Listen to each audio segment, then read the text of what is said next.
Now we're recording. Hey, welcome everybody to the Foul Line with Chaos and Company. I have a bunch of our Telly crew here, which is pretty cool. We have Mickey Stone here from the East, our Nordic coordinator. He's waving. I've got Keith Rodney, one of our national team members, also on our Eastern Telemark staff, and also one of our children's examiners here in the East Coast on the AIDS team. And then I have Jim Shaw, who's just out of the picture. He's hiding over here, but that's okay. Come on over here, Jim. This is our first remote. There we go. Now we got Jim Shaw. So we got Jim just about in there. We kind of got his chest. But Jim is one of our national team members from Rocky Mountain. He's also not just a Telly examiner out in Rocky Mountain. He's also an Alpine examiner out in their region out there. And we're just going to chat for a little bit and let you guys have a little podcast, a little Telly action for a change. And Mickey, we had our first day of training today, which is always a fun one. It's one of those days that you bring the team in, do a lot of team building. I don't see a lot of the other disciplines doing that, and it's really cool. I've been trying to do that with the dev team. Can you tell us a little bit about just that thought process of today in training? Well, you know, every telemark skier I've seen, or somebody that likes the outdoors, loves to go and just throw down, you know. Every time we get together for training, it's always organized and topical and everything. And this group of people only gets together maybe once a year, really. And what a talent, because we go all the way from Maine all the way over to Holiday Valley and Hollymont, and then we go all the way down south to Timberline, West Virginia, and then pretty much in between. So a lot of diverse people and skiing diverse snow and, you know, what's open and what kind of conditions you have. So everybody likes to just come and warm up. And, you know, just like the learning connection model, not to bring too much PSIA stuff into this, but we're very student-centered, and we want to do what people want to do. And right now the team likes to do that first. Plus, if you do it really well and you have a good time at night, tomorrow when you come in, they're pretty apt to maybe hang out and listen to a little bit and engage. You know. And if you don't do that, well, it could be a crapshoot for the next couple of days. It was fun. And Jim's been out here for a ton of our trainings now for 2 terms on the team. We've been out here almost every year except for when COVID hit. I have, and it's been a pleasure every time. Yeah, I've enjoyed it tremendously, and I appreciate the hospitality and the welcoming environment. And it's a strong group of skiers, and really fun to come and hang out with and share ideas and so on, and see what's going on in other parts of PSA. Yeah. And Rodney, you've been busy, man. You've been all over traveling, and we've seen you coin on Facebook, traveling here and there. Yep. So you've been doing a bunch of days already, and it was good to have you out there ripping through. We had fun in Loveland too, with the 4 of us out there. That was a good time. Yeah, Loveland was a great time. So how many we have out there, Jim? It was about 30. Yeah, 30, and how many we have today? We had to class 17, I think. It was 17. 17. Yeah, 17 or 18. I'll have a few more tomorrow. So, you know, everybody out west doesn't want to travel east to come to this, but we're glad to have Jim come. Jim comes all the time, and you've been here all the time. Yeah. I want more to come. In Rocky training that takes place in Loveland at the beginning of the season. Yeah. Yeah. Well, we have more regions are represented, but this region brings in the most people from one single region. We had a good crew. Out of that 17, I was the only person that's not from this region. It's a big group. Well, we all like to get on snow early, so thanks so much. We appreciate that. That was awesome. It's good to get on snow. Yeah. So, Mickey, can you just let folks know out there your role here in the East? You work both on the Alpine side and the Nordic, but you're the Nordic coordinator is your title. Just so kind of people know you've been that role for quite a couple decades now. I go back to Ray Allard, I think 34, 35 years, something like that. Yeah. So I've been through all the CEOs and Director of Education Programs, and we've run a good ship. Jim Shaw and I have run in each other's life for the last 3 decades, I think. Back when I was on the team, way back when, in the 90s. So, you know, it's been a good ride. You know, the diversity, the work and the wealth and stuff like that is in Alpine and in kids instruction. You know, out west here, it's a little bit more personalized, and they can powder ski and get bumps and that sort of thing. In the East, our bread and butter is getting young people started skiing and getting people up to a certain level so they can go do things. And you know, Telly and Nordic were always a good portion to help that out, but we couldn't sell it enough. But if you had kids on Nordic skis in the beginning for just a little while, and then you transfer them to Alpine. That's how all the European nations pretty much do it, led development. But because of who we are in capitalism and resorts and everything, they want to get the product and get it going and get the kids into that sort of thing. So it's been good to be able to bounce in and out, because Telemark and Nordic kind of balanced the playing field from the resort industry to the industry that just did it for a living. So you're kind of like living in both worlds. Yeah. So you can dive in the world when you need to make money and do the right thing for resorts and things like that, and then you can do your own thing in the woods and the trees and go for an exploration and an adventure, and then have a party and then all celebrate together, kind of like they did back in the days in Scandinavia and things like that. So I think both of those things are rewarding, and I think our group is probably one of the luckiest, because we go historically way back when, 4,000 years ago, when the first skis were made, and we're right here with contemporary people like Keith coaching the USTSA team for US Telemark, who are the cutting edge racers in the world. Just nice to be around that. Yeah, because there's some race stuff you do there, Rodney. So give folks a little bit. I mean, we know you do the children's stuff, and you've done the ACE team for quite a while as a children examiner here in East. Yep. But also going through the Alpine on the Alpine examiner staff now. And then tell us a little bit about the race stuff, because you've been doing that a while. So back in about 2011, I got a chance to go join the World Cup. What the heck is it? Over at Gunstock, we had the U.S. Championships, and the the U.S. Turn this down just a little bit. You're on. Yeah, there we go. Perfect. And at the U.S. Championships, I found myself being quite successful. And a mentor of mine told me that if you win everything in the citizens class, that no more sandbagging, you had to move on. Yeah. And so I kind of dove headlong into that side, and one thing led to another. And back in 2013, I think it was, I joined the coaching staff, if you will, and started assisting coaching with the World Cup team and the lower tiers, and more of kind of an Eastern representative, if you will. And then kind of one thing led to another. He retired, and I wasn't done learning, but Ty Upton was the coach, and I was learning a lot from him. He tied a lot of us in, didn't he? Yeah. And I wanted to throw his name out there because it's definitely one of the important people in the industry. Mm-hmm.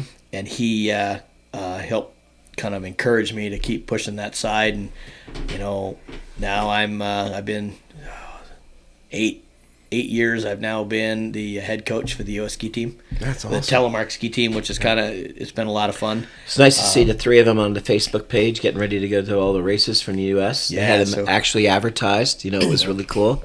I don't remember their names, but so cool we have 3 athletes now over in Europe running the next 2 weekends, running the World Cup.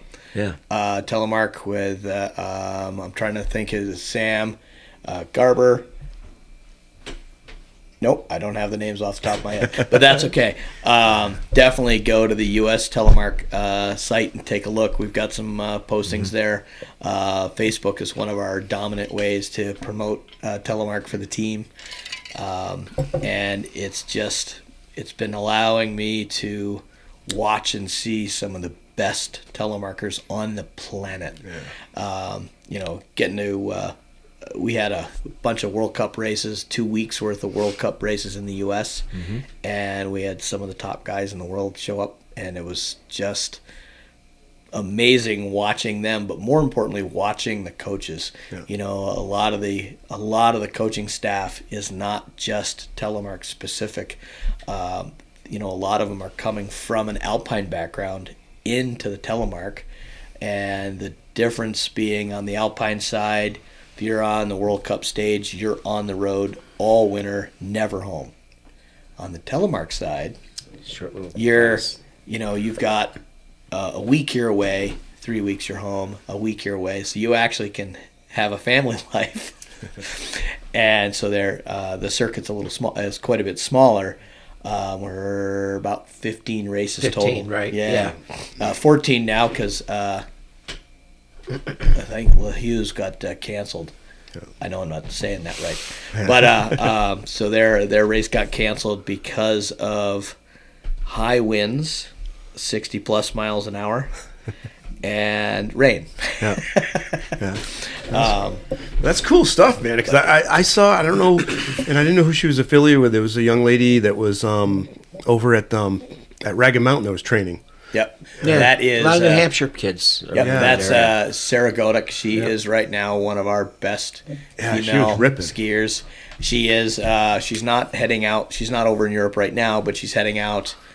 Oh God, the World Championships are the third weekend of March, and so she'll be over in run World Cup. She's got 3 or 4 races she's doing in a row then, and another session earlier in the year, but she's still kind of planning that out and. It's actually quite exciting. That was pretty cool. Yeah, it was fun. We could see from the top, but they wouldn't let us get down on the trail to watch. And I was like, I wanted to take the group down so we could watch the case she was running. Yeah. Had it closed I up. think the cool thing about the races, and Jim will love this too, is that, it's just not a gate race. Yeah. There's a jump in it, a 0% jump.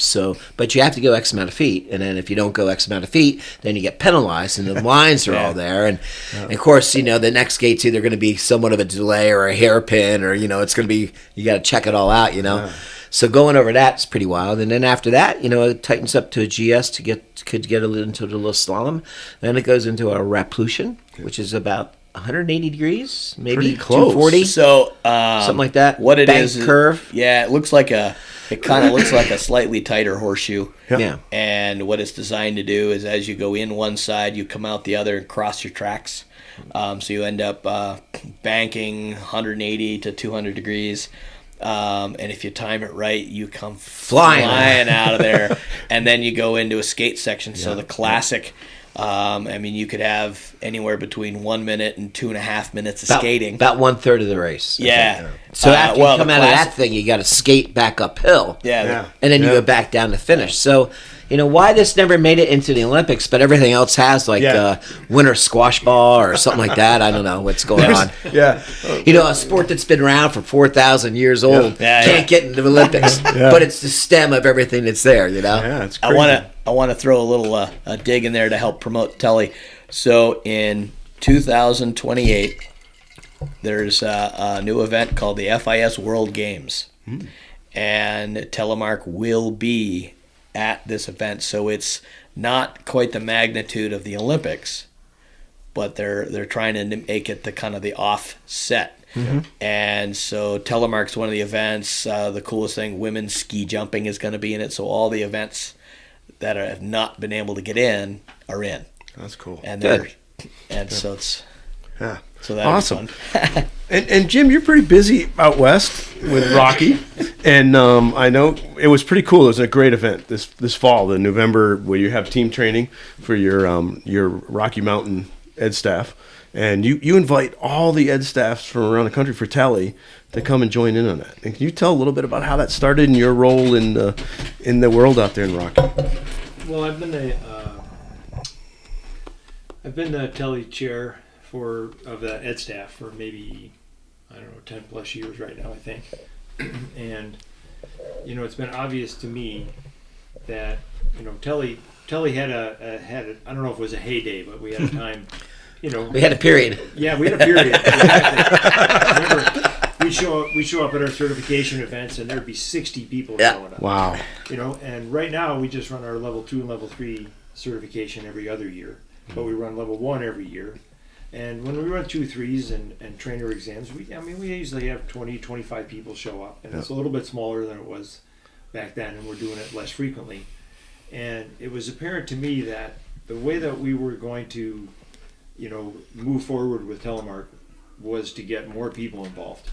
And so inviting people from every region to come and us sharing ideas, it's got a tremendous impact. Yeah. There's sometimes people think there's a feeling sometimes that it's like, well, it dilutes things, and I go, no, it expands things.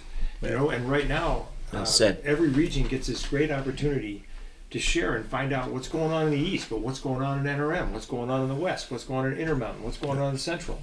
And I think all of us right now, we have not even just counterparts, but actually friends all over the United States, who are involved in Telemark, and we get to share these ideas, as well as get better in our jobs, better enhance our experiences and get better in our jobs.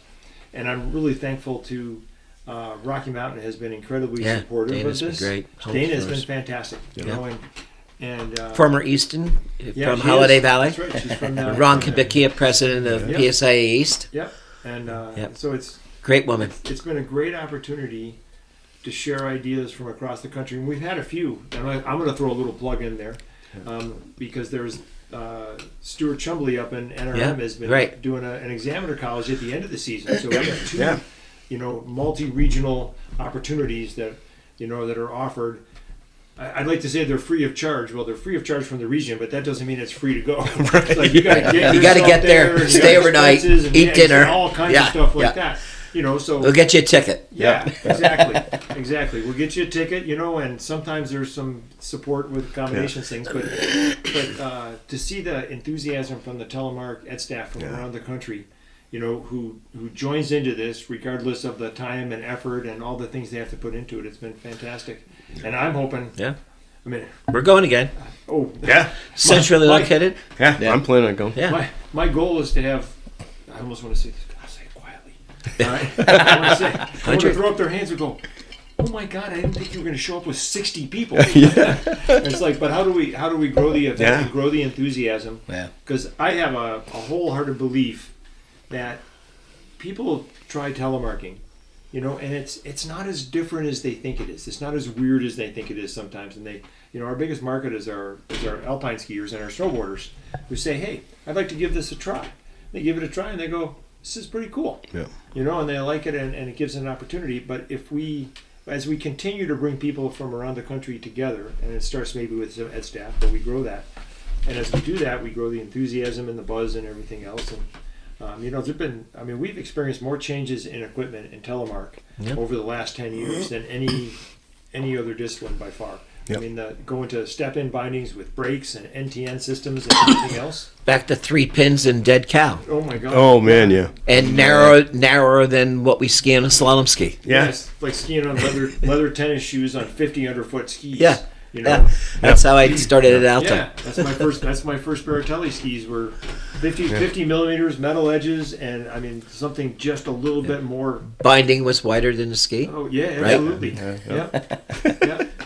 We're old, Jim. Jim, we're old. I know that. Unfortunately, I know that. But it's cool But because yeah, what we've gone through and that equipment is amazing. And getting people to see how the sport has changed and You should see the what's skis out there. when I was on the team in the powder run. Yeah. I'm down in the powder, like up to my knees or thighs. And then you guys skiing powder up top, skimming across the top, It's a whole different thing. So Yeah. the more we share ideas and create opportunities for people and jack up the Telly love and the Telly buzz, that's what I hope happens. Yeah, and it's pretty cool because I know the agenda for the whole staff knows the agenda for tomorrow. But I have 3 of the crew today. Mickey and Keith are going to lead the groups tomorrow. We're going to switch back and forth between the two of you. And Jim's here to help along with that process. And a lot of the stuff that we chatted and did at Rocky Mountain Training, we're bringing here. Yeah. How about just a little chat like tomorrow? What are some of your thoughts on tomorrow, Keith? Some of the highlights you think that will be? Yeah, I'd like to hear this. Yeah. I know he's on the team, but I'm still kind of the boss, I think. That's right, yeah. Let's hear this. What are we doing the MA or are we doing the team stuff? Tomorrow's LCM. Okay. Yeah. So the part I like about that stuff is getting people a little more connected with how the process goes, and the more they understand their learning connection model, I think it becomes less scary. Because you look at the system and there's a lot of stuff out there. Yeah. And well said. But what's nice is what good teaching is doesn't change. What we're really looking for from our membership doesn't change, but our process to be able to confirm their skill set, in my mind, I think has improved quite a bit. It's a lot more even keeled, which is really nice. And so I think tomorrow is going to be a lot about that and just getting us better, giving us a better understanding of the process so we can keep the fun but make the outcome more consistent. Yeah, yeah. And you take a lot of stuff, you don't just go, Mickey, and go, hey, this is what we're going to do for training. You kind of look out there, and you thought a lot of what was going on at Rocky Mountain Training. You talked to I know you talked to Jim, you talked to Keith, and some others, Karen and Jay, and just some of your thoughts. Jim and I have been connected before you guys were even on the team, so we've always been... Before I was born. I think it's quite that early. But, yeah. No, the PSA has steering committees and everything like that, but I've used our whole team as a steering committee, so we have a big open type of thing all the time. Now we condensed it a little bit to fit into the unification rules and make sure we're doing the same steps so the ELC sees that and we're all doing the right thing, and all totally with that. But even though we use a steering committee, each one of them reaches on out to everybody else in the team to get ideas. But we're going through a huge process here, as we all know, and we hear all the podcasts on. And I think, people like Jim and I and Keith who have been around such a long time and involved in not just kids, but Alpine, Telly, and Nordic and everything, and written stuff, that we can help make this thing happen. And it's a big thing, and everybody's talked about it. Do we want to do it? Yeah, it's tough on us for sure. We don't want to hurt numbers. I think when it all shakes out, it'll be good. I think you can't make opinions about what they're doing in other fields till it trickles down to us, and then I think we'll all do the right thing, because I know everybody from the regions is all on the same page. Yeah. So if we have to fit into the mold to do certain things, we can, but still probably keep our identity and the way we do things financially and everything. It's like that. So more importantly, that's what our training's about. Get everybody psyched about Interski, because these guys were at Interski in Levy about the learning connection model, and it blew up the world. They loved it. So why not come home and sell it? I brought back aquavit and salmon. These guys are bringing back the learning connection model, so they're going to reach more. Okay. And they showed some good stuff, man. I was watching the videos. I was watching it live sometimes when you guys were skiing down, because they had the webcam for going right up the demo slope, and it was cool. It was watching the team wait until you guys came down last there. It was like waiting for how long did you wait up there? Were you in the cold waiting because what was it? It was a good almost hour waiting until you guys got to come. It was a while. There's a lot of stand around time and wait. And we did dress warm. At the first night that the team showed up, it was 38 below zero. Yeah, it was cold. So there was some cold time standing at the top of the hill, but Keith and I have talked about it along with Greg Dixon a bunch of times. I mean, our shot going down the hill for the Telly side was, it's like we showed exactly what we wanted. I mean, I couldn't be prouder of what we did. We tried to show a range of spectrums, of what Definitely. we do.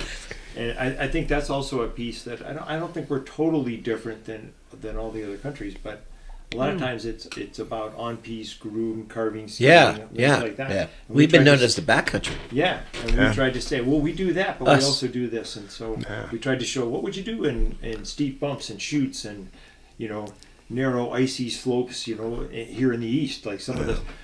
There was some slopes I skied today. They were pretty firm. I didn't want to carve and go too fast. I'm sure of that. Well, that's what I was going to ask. I was going to ask each of you, what were some of your thoughts on today just skiing? I mean, it was pretty great watching. I always love coming to training and watching the team. And to me, it's very impressive watching the team that you put together over the years, Mickey, because the skiing level is amazing when you look across the team, but it's also the education. We get into tomorrow. It's really cool how the team switches gears and gets into the, what we're doing with the learning connection model and everything we'll do the next couple of days. But, I mean, what were some of your thoughts today? I mean, on the snow and just the fun out there. Being on a team like these guys too, for couple terms, and traveling with many people and going to events, to look up there today, people coming down Superstar on cat track ice. Yeah. All of us. And we all have a glitch, right? We're all not nailing it, right? No. But everybody's coming down and they're moving their feet and they're not totally out of control and not totally drifting for 30 feet, but can keep it all together all the way on down. On the skis and stuff and bindings and things that we're on, I tell you, after 34 years, just brings a tear to my heart. Yeah. Jim Shaw pulls up to me and goes, well, pretty impressive team. I go, yeah, they're skiing on pond ice. and they're loving it. Well, the thing that was cool is I saw Jim when we got up top of Superstar, and we went around the back of the little mound there, and we're standing there, and I'm kind of looking, and Jim's over standing by himself looking down Superstar, and he looks over towards me, he looks back down Superstar, and I'm like, I started inching toward Jim. All I could think of was last year when you had us go down that. It was a totally different experience, because they had guns on it the last couple of days on the top pitch, and it was definitely more fun than we did I think it was last year we went down. down that it was all chicken heads and Hondas. Rock hard ejected snow. And last year was funnier. This year was funner. yeah, I remember getting to the bottom last year, and you were just laughing. You weren't even talking. You just laughing. It was hilarious. And you're like, "Well, I did it once. I don't need to go back." Yeah, that's right. And I'm good. Yeah. You know, it's funny that you see us now, and because the jobs are, I was talking about being in resort areas. Yeah. And the resorts that have demo skis and stuff, Telemark takes off, and we have certain hubs. Yeah. But ones that don't, and they don't have Telemark skis unless there's locals. But now, as Jim was saying, the changes in Telemark gear over the years that we discussed a little shortly there, now 85, 88, 80, you're too fat. Yeah. You need to be on, 72, 76, Yeah. 70, that type of thing in order to tip and be able to hold underneath those skis with some metal in the ski. Yeah. So we're Alpine Resort Telemark skiers, but with climate change and everything in the East, I'm still glad I'm skiing. Yeah. And that stuff. Yeah. Now I need to get rid of those 88s. I understand that. No, just bring them out west. Just bring them out. Yeah. Places for them. So, and Keith, I You're gotta say, right. you were one of the first people. I think you and Karen were the first ones on the team that really jumped like, boom, we're on NTN full on. Yep. And you've been on it the longest, but and I have to say, man, it's always fun watching you ski. Your skiing has come to a level, obviously, being on the national team, but I love watching it. I was watching Thank it you. today, and it's neat because I really do. I watch when you're skiing. I think it trickles into the team. Yep. Watching your lead change, watching how you're coming down the hill. I mean, Carving that clean, tight. Carving arc, the clean, tight. simultaneous the Yeah. whole time down. Yeah, I think it's just cool. It's good that you see that because that's not what it feels like on the pond ice. No, it does. I mean, I'm serious. It looks awesome. I love watching you Telly ski. It's amazing. You've always been a great skier, but you have taken the last few years, and as you made the team, really to a level that's amazing. And can you? What are some of the things you were thinking out there on the hill today? I mean, because I know people go, "Oh, look at you, Rodney! Look up!" You go, "Well, it still felt weird." But I mean, what were some of the sensations you were having to make that ski do that? So through the racing, it really kind of comes from that side, but it's not what people think. In the racing side, it's not about the hard snow. It's about every turn is unique and variable, and learning how to adapt as you go in a race course is the only option. Being good on hard snow is not enough. You have to have all the skills, which is kind of where Jim and I come from. The inner ski, the idea that performance is, environment dependent, and so having all those tools in a race course are necessary to be successful. Yeah. And one of the key things that I think about when I'm going is the sooner I can engage an edge, whether it's a 1 degree edge or a lot, it's the more time I have to plan to manage the pressure throughout the turn. Yeah. And it's like, get them on edge as soon as I can, but not necessarily a big giant edge. And then, okay, what can I do after that? You're coming down on the top part of Superstar, their top pitch of Superstar, with a fresh man-made snow that's pretty grippy. I might find myself kind of laying them at a little bit steeper angle and swoop right around. But now we get onto the bottom pitch of Superstar where you can see the Zamboni cat tracks, and you're going, okay, we're going to engage that edge and kind of just catch it up and be a little lighter and try to be a little more even, knowing that I may not have the same hold, and just kind of focus on the shaping. So it's, pretty low edge angle, but still very early, so I have plenty of time to manage. Yeah. And that's kind of, as early as I can to manage the energy. Well, that's what I'm going to try tomorrow.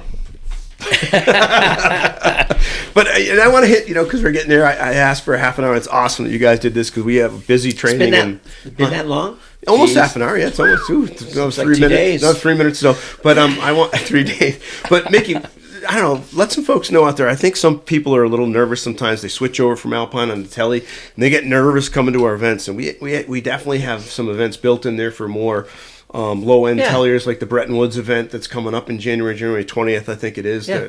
That is a beginner Telly trees event. Mm-hmm. I just thought you'd maybe give some advice to some of our Alpine crossovers that they don't have to be expert telliers to go to a bunch of our events. Yeah, I mean, I think the one thing that's a little different between kind of where we were at Rocky Mountain training and back here in the East is we soon realized that we needed to make topical events and build and develop people. Like you want to develop all the telemarketers that come on out. And so exams weren't important to us, you know, but hold on to that thought. So the team at that time, I think you were on it then back in the early days, we made educational topical things. And even were front runners. First Steeps and Trees clinics were made by the Telemark people, you know, not the Alpine. They came on later and so did snowboard. Video ski improvement, the Alpine always did that, but we logged on to that really well too.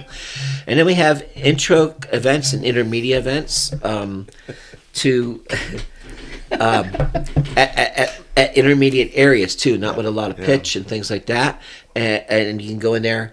But I think the most unique thing, and this is what I hope through unification we still can keep, is we're kind of unique. They allowed us, because I had a good game and I'm an educator, we can do a level 1 in any topical event. And that's huge for an organization to say that, because if it came down to just doing a level 1 event, then geographically there's not enough telemarketers all the way around really to get to that and forward and that sort of thing. But if they can get to a telemark event where they know where we are and they're great, you know, we kind of service a little bit more than a specific topic, because we need to do that with low population and be able to give them what their needs are to be able to stay in the organization because of what this certification track is and stuff. And that's what I love. So that's what our training is going to be about, really, getting people back to the learning convention model. No, it's very versatile. It's non-linear. It's student-centered. That's what our guests come in. Our guests are new instructors. Get those new instructors to learn how to do movement analysis, teach them how to beginner ski and not just slam the leg forward, you know, telemarket, but more of an alpine approach where you release everything and slowly do it, start twisting and turning and tilting right away, just like we should do in beginner lessons. You know, that's what our thing's going to surround around.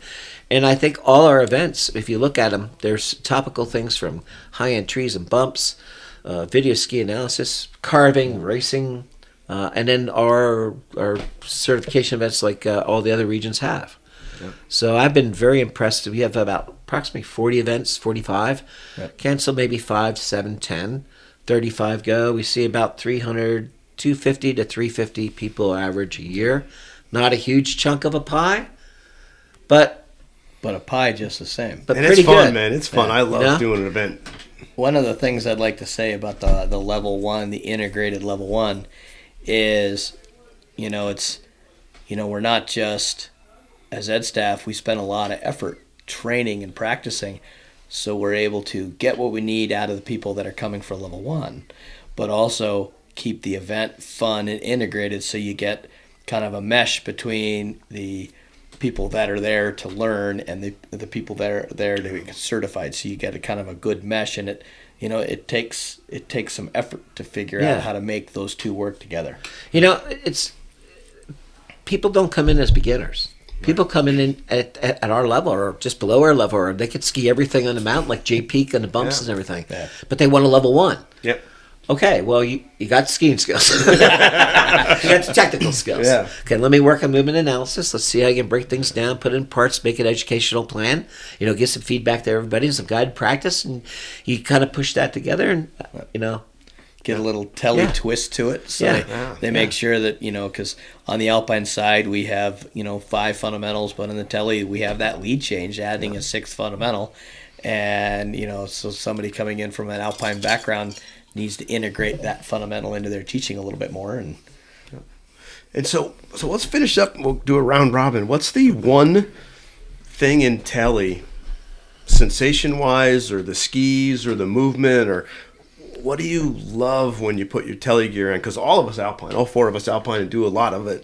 So what's the one thing you love when you put your Telly gear on? What's the one feeling, sensation, or thing you know you'll be doing that day? Want to go first, Mickey? No, Jim. He's been quiet. I can easily.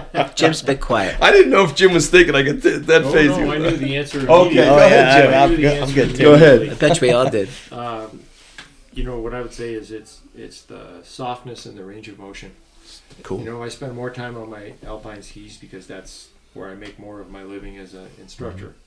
One of my favorite things to say to people is, even if you've never had a pair of Telly skis on in your entire life, we're going to climb up on top of this table and we're going to jump off onto a concrete floor.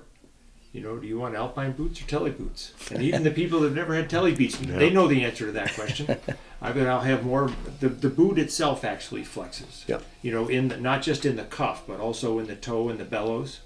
And so, it's not a lack of performance. It's an increased range of motion that I have that allows flexibility. Flexibility, and it's more natural than the movement that I experience in Alpine.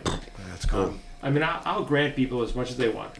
When you go onto the World Cup and you look at, World Cup Alpine racers, it's like, they can go faster, they can tip their skis harder, they can do a lot of things. But we get a softness in our skiing and a flow that I think is hard to match. Yeah, there's a dance that I love, even when I watch it, like watching the team come down Johnny today. Jones song. Yeah, yes, it is. It's like it's a different, there's power in alpine skiing. It's amazing to watch, but when you watch Telly skiers come down the hill that are doing it quite well, it's pretty to watch. It's a flow. That's what I look forward to when I put my Telly boots on, is the softness and the range of motion and movement that I have in my body and my gear. So To build on Jim, Yeah. to go from the technical side to that sensational side, it's like riding your first wave. You drop into that first successful Telly turn, and it's like surfing a wave as you come around, and just everything lines up, and you just slip right through there, and so you get this kind of awe, and you see it in the students, and it's just, the flexibility, and then that sensation of naturally being able to roll from one side to the other, where the movements are, the human movements and the skiing movements work together. Yeah, that's awesome. Cool. Well, that's a tough act to follow. But I got something. Okay. And almost immediately, like all of us did, because of who we are and our experiences, Corey Anderson started the Eastern Telemark Series, racing before predated USTSA. By a lot. Highly involved with that, raced with a bunch of people, had a great time, did World Cups. Then Keith came on the scene. Corey Anderson was from Norway, and my son is named after him. And Corey Anderson used to do this, and he had a little video, and he had a little snapshot of himself. He goes, every time you do this, you get something for free. So every time you do this, this is technical, but he was very simple. When you do that, what happens to your legs and your hips? They twisted. Yeah. So every time you did this to enter the turn, you got to turn, you got to tilt, you got to twist, you got pressure management. So you got everything for free.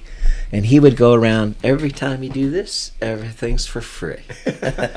And so that's the same thing as what my two friends just said here, except it came from an old Norwegian. And I go, every time I do that, now we contemporize it. Back in the day with straight skis, it was like this, right? Now we do this, right? Or this. And when you do that, like you said, it is just, I grew up I had 10 years at Alta skiing powder. Yeah. Yeah, he's rubbing it in now. Back in the 80s. That's okay. And it's just like those guys. You tip it, you just sit there and let it ride, and you're walking into every turn.